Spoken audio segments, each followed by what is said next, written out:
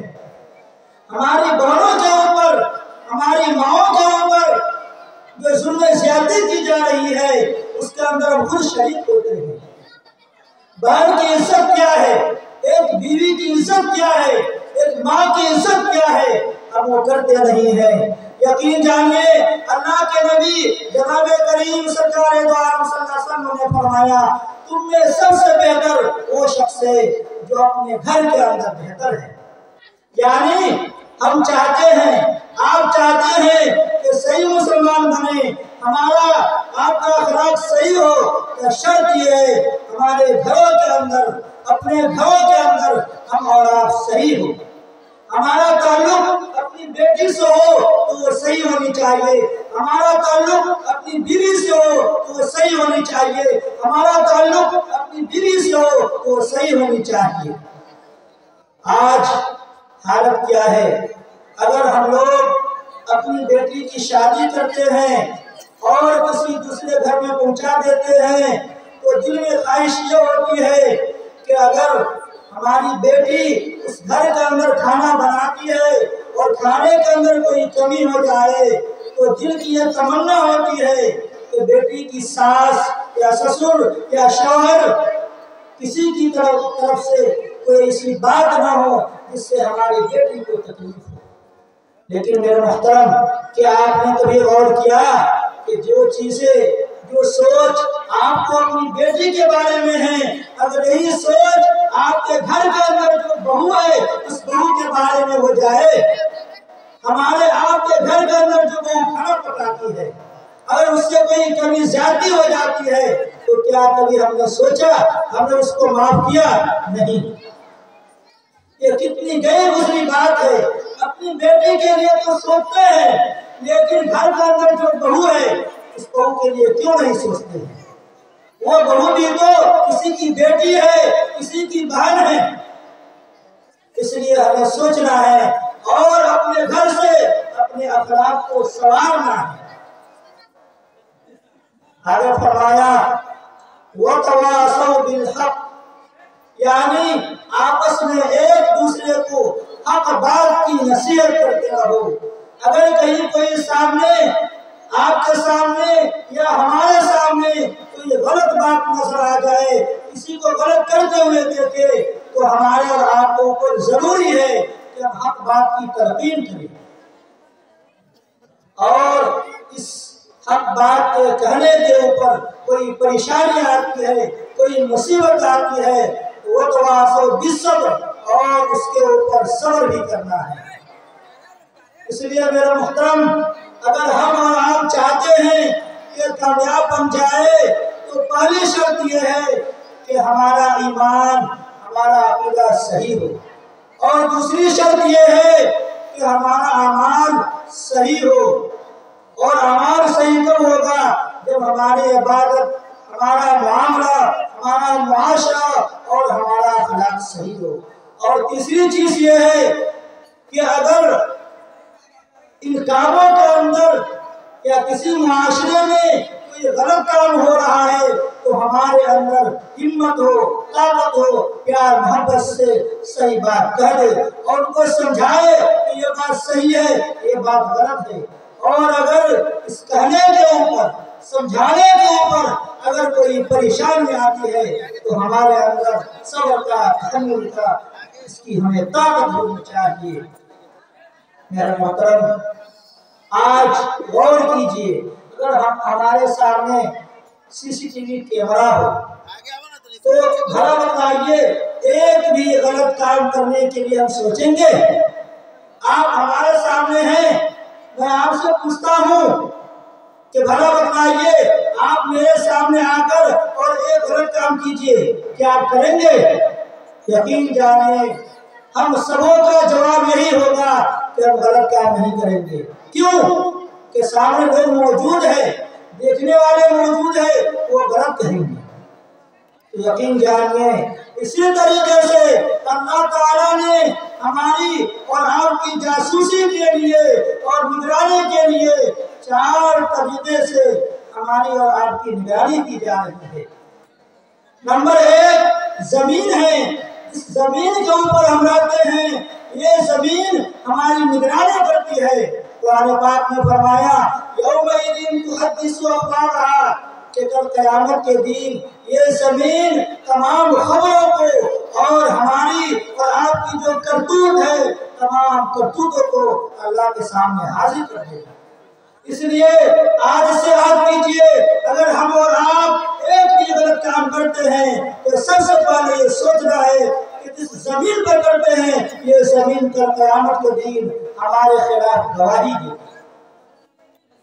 اور جاسوس نمبر 2 جو ہماری نگرانی کر رہی ہے وہ منکر نکیر ہے، جو دائیں اور بائیں کندھے کے اوپر مقرر ہے۔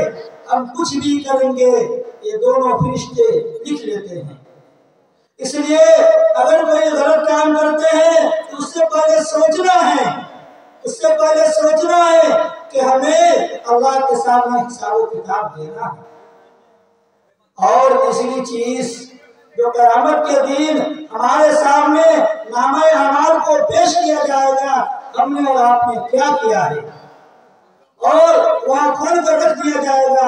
وَإِذَا الصُّحُفُ نُشِرَتْ کل قیامت کے دن نامہ اعمال کو اللہ کے سامنے بچھا دیا جائے گا۔ اور جو چوتھی چیز ہے وہ یہ ہے جو ہمارے بدن کے اعضاء ہے، یہ ہاتھ ہے، یہ پاؤں ہے۔ اللہ تعالیٰ نے فرمایا اليوم نختم على افواههم وتكلمنا ايديهم وتشهد ارجلهم کہ کل قیامت کے دن اللہ تعالیٰ ہمارے منہ کے اوپر مہر لگا دیں گے اور پھر اس دن یہ ہمارے ہاتھ، یہ ہمارے پاؤں، یہ ہمارے خلاف گواہی دیں گے۔ اس لیے اگر ایک بھی غلط کام کرتے ہیں اس سے پہلے ہمیں سوچنا ہے کہ ہمیں اللہ کے یہاں جانا ہے اور اللہ کے یہاں ہر اعتبار سے تمام اچھے اور برے کاموں کا حساب دینا ہے۔ اس لیے ہم یہ عہد کریں اور آج سے توبہ کریں کہ ہمیں ایک بھی غلط کام نہیں کرنا ہے، اور ہمارے سامنے جو مکتب کی شکل میں جو اللہ نے ایک عظیم نعمت دیا ہے اس سے بھرپور فائدہ اٹھانا ہے اور دین کی باتوں کو سیکھنا ہے اور اس کے اوپر عمل کر کے جنت میں اعلیٰ سے اعلیٰ مقام بنانا ہے۔ اللہ تعالیٰ سے دعا کرے اللہ تعالیٰ ہم اور آپ کو اور تمام مسلمان بھائیوں کو ان تمام باتوں پر عمل کرنے کی توفیق عطا فرمائیں۔ وآخر دعوانا الحمدللہ رب العالمین۔